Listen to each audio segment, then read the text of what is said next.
It's astounding. Time is fleeting. Madness takes its toll. But listen closely. Not for very much longer. I've got to keep control. I remember doing the time warp, drinking those moments when the blackness would hit me and the void would be calling. As to the time warp began. Good evening, sinners, and welcome to another episode of Saturday Night Cinema. As always, I am your host, Sawyer St. Sin. And tonight, we're talking music, really this month, okay? This month. We're talking musicals.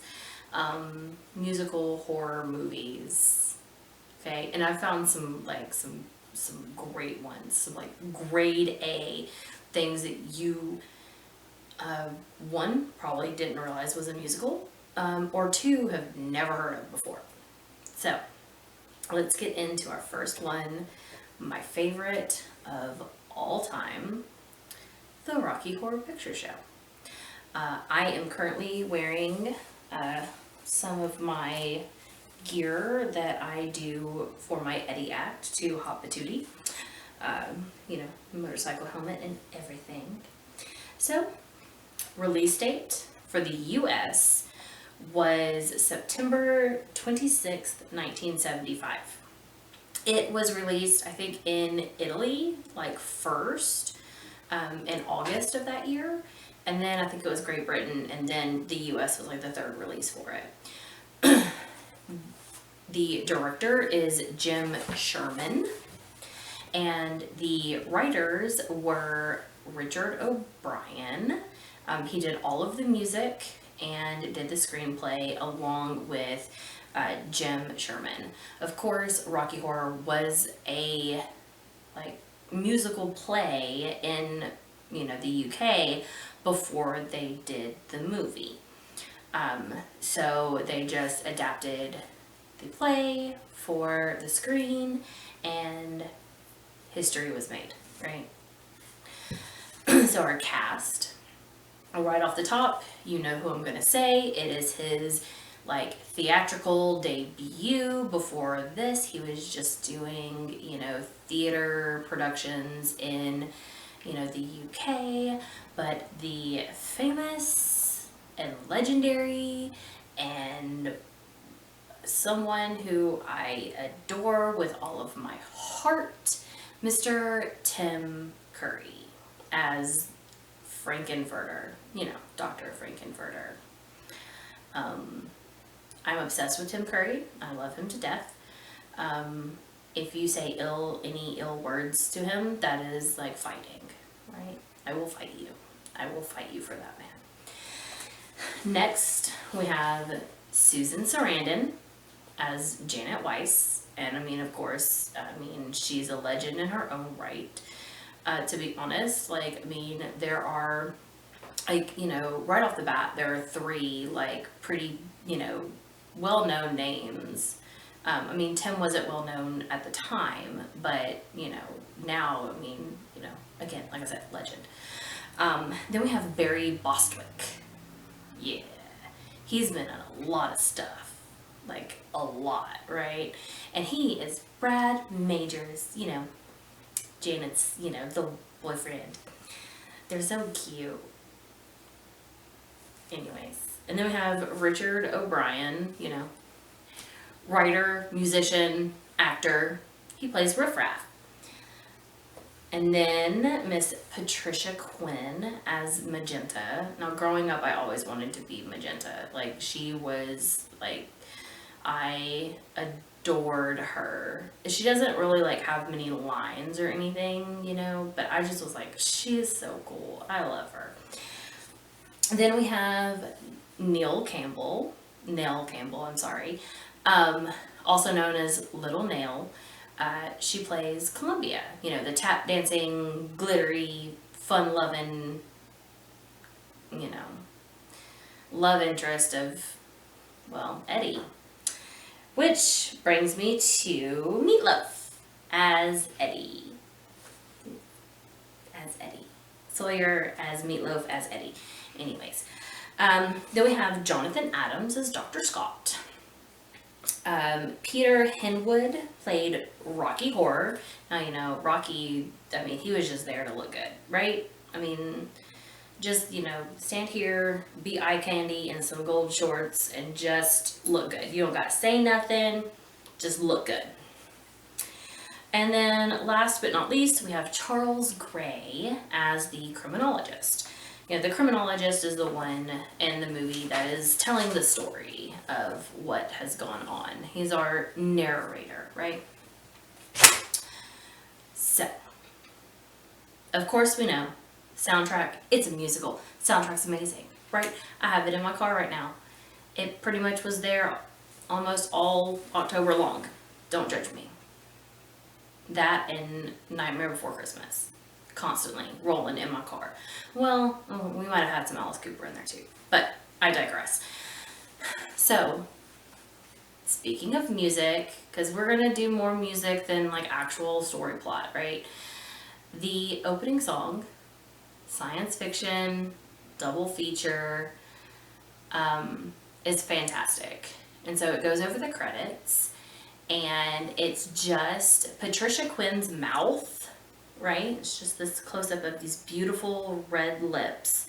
So she did the mouthing for it, but Richard O'Brien actually sung it.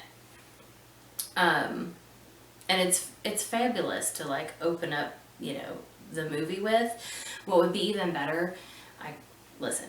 So if theaters would start showing Rocky Horror Picture Show along with its sequel Shock Treatment, that song would be even better, because you really would have a double feature and it would be amazing. Anyways, hopefully one day we'll be able to talk about Shock Treatment when I'm able to find it anywhere that's streaming or on DVD. So we open up, after the credits, we open up to a beautiful wedding scene where Brad is singing "Damn It, Janet" to Janet and proposes to her. And if you watch closely, like I do, right? This is so very theater of them.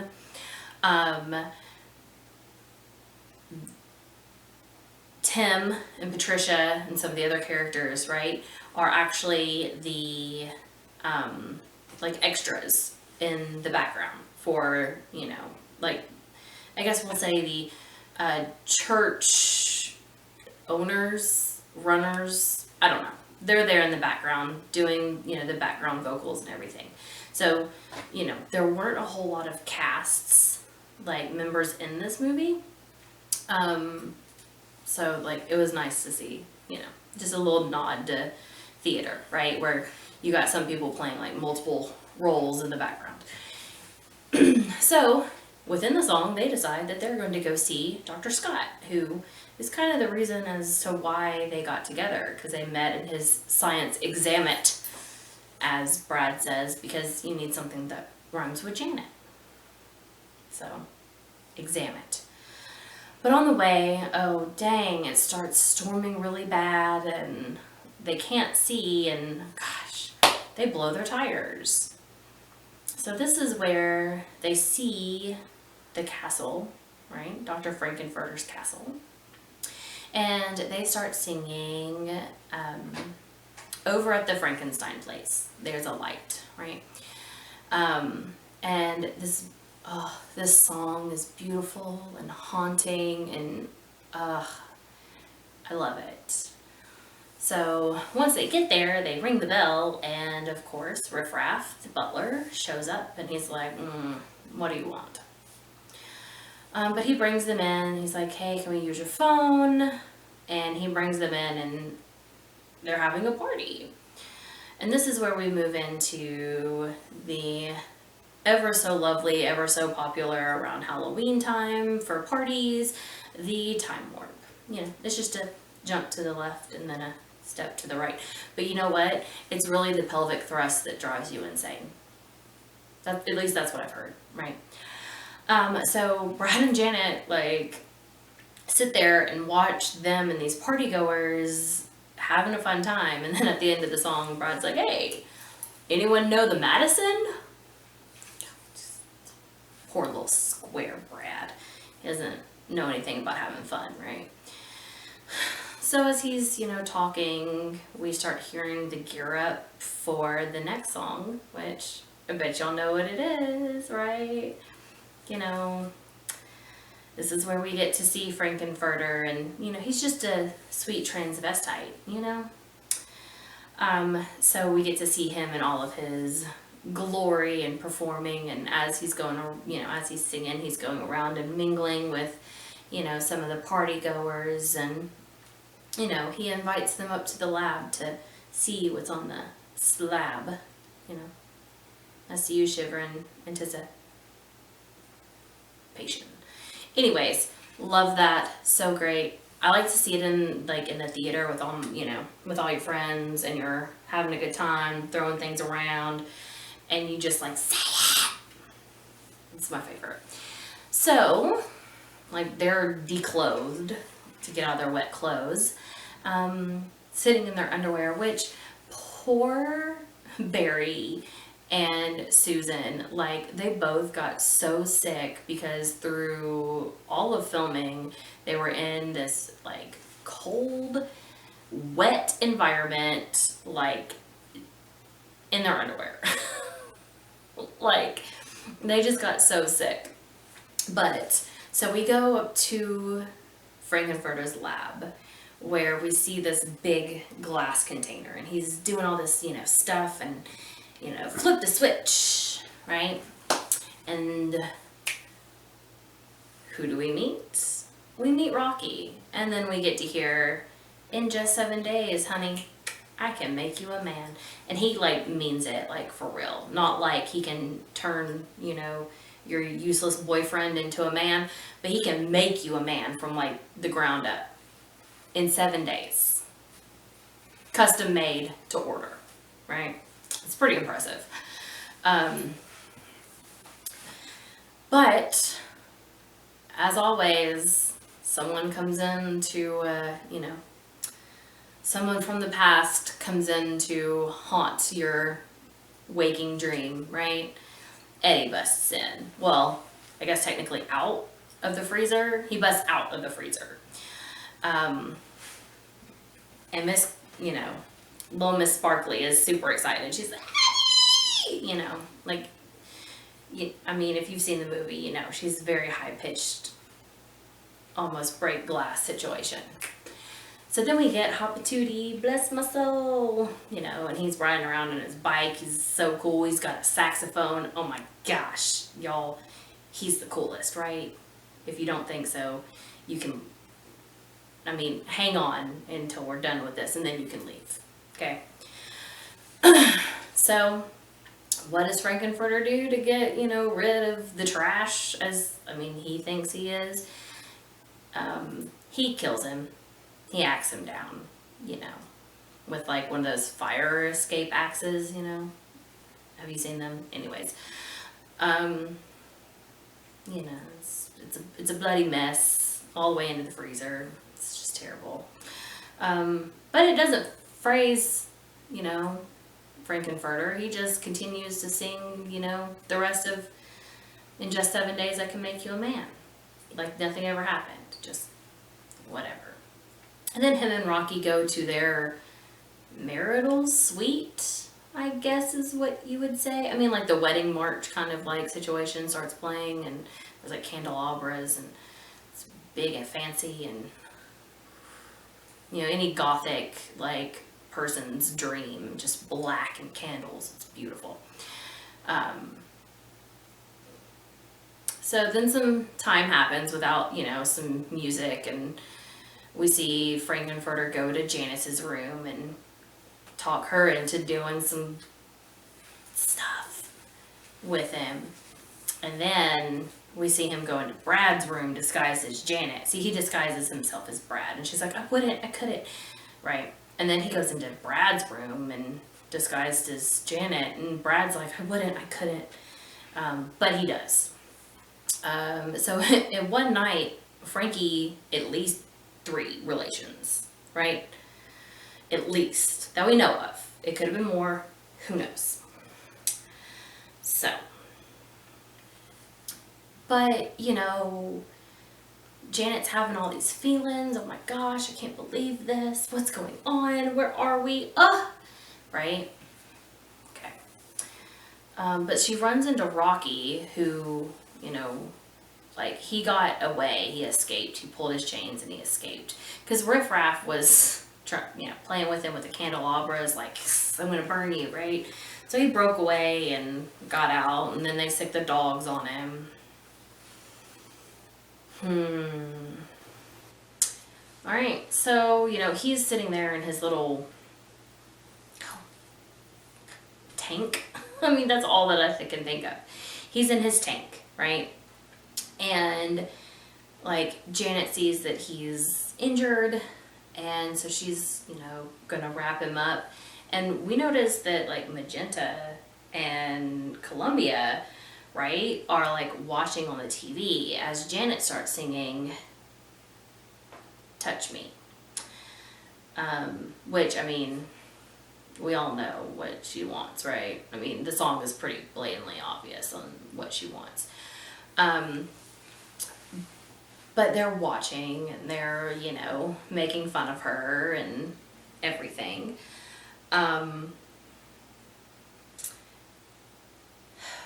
Goodness. And so this happens. They don't really get caught or anything, but it's dinner time, right? Dinner is prepared. But before that, like, Dr. Scott ends up, like, showing up. And Frankenfurter is kind of like, who is this? What is he doing here? Like, I didn't plan for this, right? He's like, But they sit down for dinner, and, you know, Frankenfurter's, like, asking, you know, basically, like, what's up? And Dr. Scott starts singing. The name of the song escapes me right now. But he starts singing about Eddie, because Eddie is his nephew. And about how, you know, he must have been wrapped up into something terrible because he wrote me this note and he's like, help me, I'll soon be dead, right? But as dinner goes on, and, like, you know, he's, like, carving up, you know, everything, right? And he's handing, like, well, I mean, that happens before the song. He's, like, carving up things and, like, handing them out to people, right? At the end of the song, and everyone kind of, like, settles down back into their seats, Frankenfurter, like, rips off the tablecloth, and in the table is a dissected Eddie. Like, you can see all kinds of insides. Nell, you know, has already run off at this point, because during the song she got upset because she loved Eddie, and, like, talking, like, you know, she knew what had happened to him and she couldn't say anything to his, you know, uncle, so she just, like, ran off to her room. But when Eddie is revealed, Janet, instead of running to Brad, runs to the arms of Rocky, and that ticks Frankenfurter off, right? And so then he chases her all throughout the house, and we get this, you know, You Better Wise Up, Janet Weiss song. That is fantastic. And they end up in the laboratory, right? And he uses, like, this freeze ray, right, to, like, freeze her feet to the ground. And he does it to Brad, and sorry, and Dr. Scott. Well, not Dr. Scott's feet, he's in a wheelchair, so his wheels, he can't move his wheels. And then Nail, right? So he freezes everyone's feet to the ground, and Rocky, I'm sorry, he did it to Rocky too. And then he turns them all into statues, naked statues. kind of crazy. So then we are prepared for the stage show. Yeah, I mean, there's like a whole like theater in this. Like, we got a laboratory, we got like I guess a dance hall situation, we got a theater with like seats and a built-in pool into the stage. It's ridiculous, y'all. This is crazy. This is like my dream home. I'm just saying.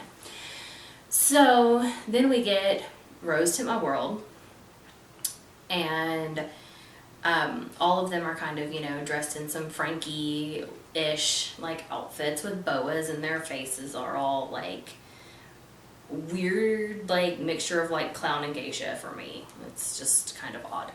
And this is the only time that we hear like Rocky like talking, as he has like a singing part, but other than that, like he just like grunts and like flexes.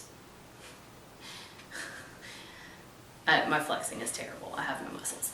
Anyways, and then Frankenfurter has his solo, and they jump into the water, and this is the song where it's oh man, I done forgot the lyrics now, but they're in the water and they're floating, you know, and oh yeah, don't dream it, be it, you know. I don't sing either, guys, so just leave me alone. And they're all floating around, and Dr. Scott hasn't performed yet, and he's like, oh, we've got to get out of this place before, you know, our minds snap, right? And then all of a sudden he's like, oh, and there's like a leg in some stilettos and, you know, fishnets, and he's like, oh, great. Riff Raff and Magenta bust in, and they're like, listen, Frankenfurter, we're taking over, and we're leaving. We're going home to Transylvania, like, tonight, right now. Prepare the transit beam, right? And Frankie's like, oh, and, you know, he does I'm Going Home, where he seems very like, oh, I can't wait to go back. Everything's going to be great and lovely, you know, and, well, then Riff Raff, you know, shoots him with a laser gun. Frankie goes like all King Kong and like throws Frankie like over his shoulder and is trying to climb the RKO. Like, I guess it's a prop, you know, but you know, like the old RKO like antenna situation that would show on all their movies. I mean, if you're too young for that, like, I'm sorry, but just go look it up. He's climbing that, and they shoot him with a laser, and he falls into the pool, and then Columbia is shot with a laser, and so pretty much everyone but Dr. Scott, Brad, and Janet that were in the performance, like, are dead. And when all that happens, then they like lift off the whole castle, right? The whole castle looked like it was an alien spaceship, just like out into the ground.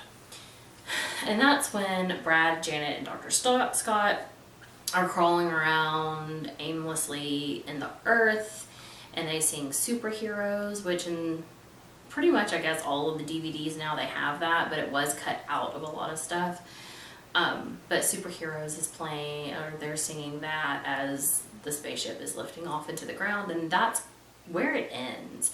We get, you know, the criminologist talking and doing some things, and then we get the double feature picture show song again, but the words are different. You know, it's talking about what just happened, you know, Brad and Janet and everything, for the end credits. And so like I was saying, shock treatment, right, is like what happened to Brad and Janet kind of afterwards. They're the only characters from Rocky Horror that are in shock treatment. Now, Patricia Quinn and Patrick O'Brien, and I think Miss Campbell is also in shock treatment. They're just different. I think like the two women are like nurses, and O'Brien is like a doctor. I've seen clips of it, and I've seen like some music from it, or heard some music from it, but I haven't been able to see the whole thing because I can't find it anywhere. And it's upsetting. But, so that's Rocky Horror. Again, it is my favorite. It's amazing. I've loved it since like the first time I saw it. I was like hooked. I'm quote unquote a regular Frankie fan. Anyways, I'm gonna stop quoting things from the movie in terrible ways. And next week we're going to have another one. I have it picked out. Well, I have all of them picked out for this month. I'm just trying to decide in what order. So it'll be a surprise for you guys and kind of a surprise for me next week when I start, filming and watching things as to what I'm gonna do. I'm here to keep you on your toes. But I hope everyone had a wonderful Halloween. And, let's just continue that feeling of Halloween all year with some more horror movies, right?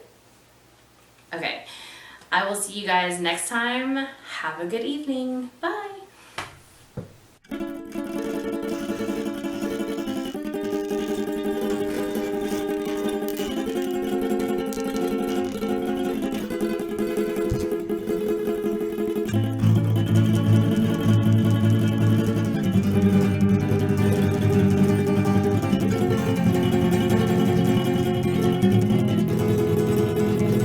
Michael Rennie was ill the day the earth stood still, but he told us where we stand, and Flash Gordon was there in silver underwear.